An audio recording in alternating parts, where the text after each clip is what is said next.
दोस्तों नमस्कार। आज आपका दोस्त जगदीश सांगले एक बार फिर हाजिर है एक नया मुद्दा लेकर, एक नई कहानी लेकर। और आज मेरी कहानी का शीर्षक है जैसा राजा वैसी प्रजा। जी हाँ दोस्तों, ये बात बिल्कुल सत्य है।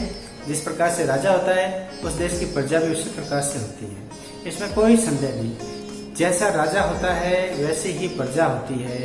यानी राजा यदि भ्रष्टाचार, भ्रष्ट, निकृष्ट, तो ये सारे के सारे गुण उस प्रजा में भी देखे जाएंगे। राजा जैसा वैसे ही प्रजा। इस बात को सिद्ध करने के लिए मैं आपको एक छोटी कहानी सुनाऊंगा। लेकिन दोस्तों, उससे पहले ये बात हमेशा देखिए किस प्रकार से एक राजा की जो सोच होती है, प्रजा की भी वही सोच होती है। क्योंकि सारे के सारे जो गुण हैं ऊपर से नीचे की तरफ आते हैं। जैसा राजा करता है उसके अधीनस्थ कर्मचारी फिर ऐसे ऐसे ऐसे, और ये सारे के सारे गुण चलते रहते हैं।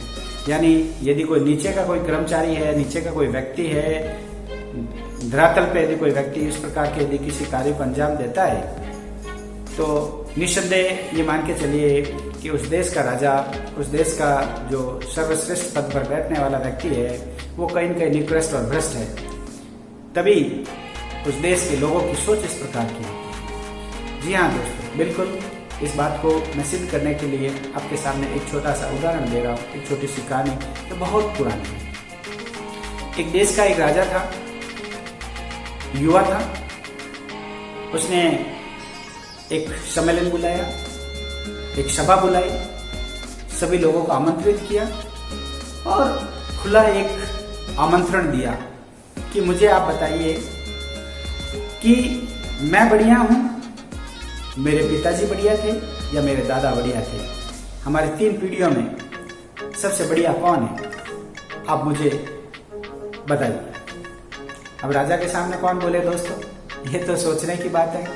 राजा तो राजा है, किसकी मौत आई जो राजा के सामने बोले। कौन कहे कि जी आप अच्छे नहीं हैं। सबने कहा नहीं महाराज आप बहुत बढ़िया है, आपके जैसा व्यक्ति इस दुनिया में कोई है ही नहीं।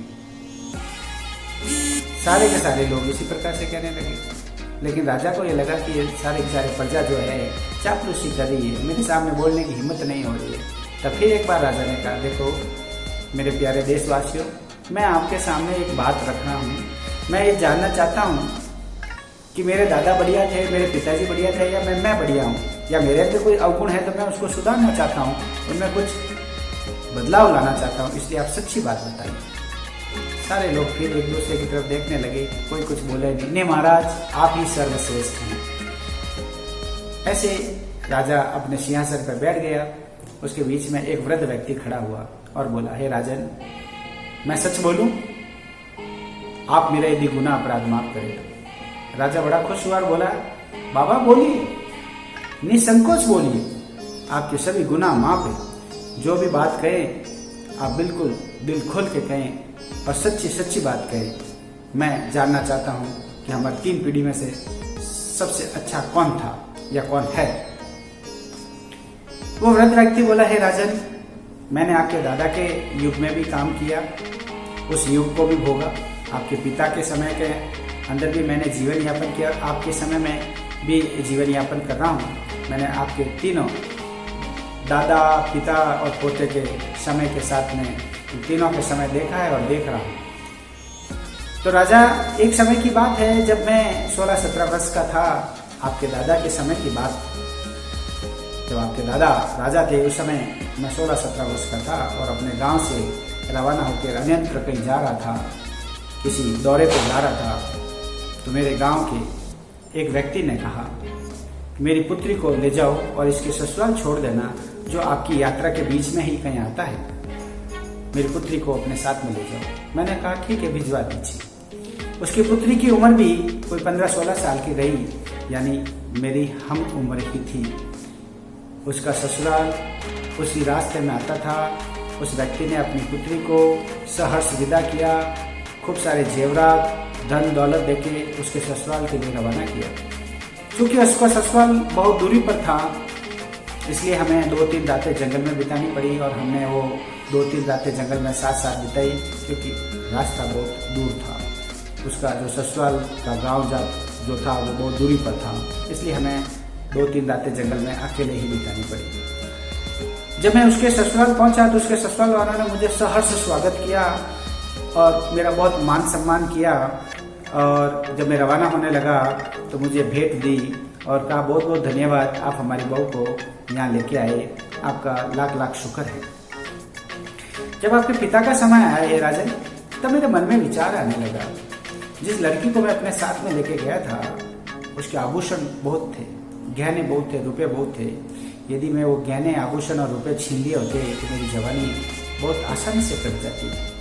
और आपके समय में है राजन, जब आपका ये जो इस युग में जब मैं जी रहा हूँ तो मेरे मन में विचार आता है कि काश उस धन दौलत जेवरात के साथ में उस लड़की को भी रख लिया होता तो मेरा बुढ़ापा भी बहुत आसानी से कट जाता। ये राजन ये विचार हैं। और ऐसा कह के उसने कहा मैं बैठना चाहूँगा राजन।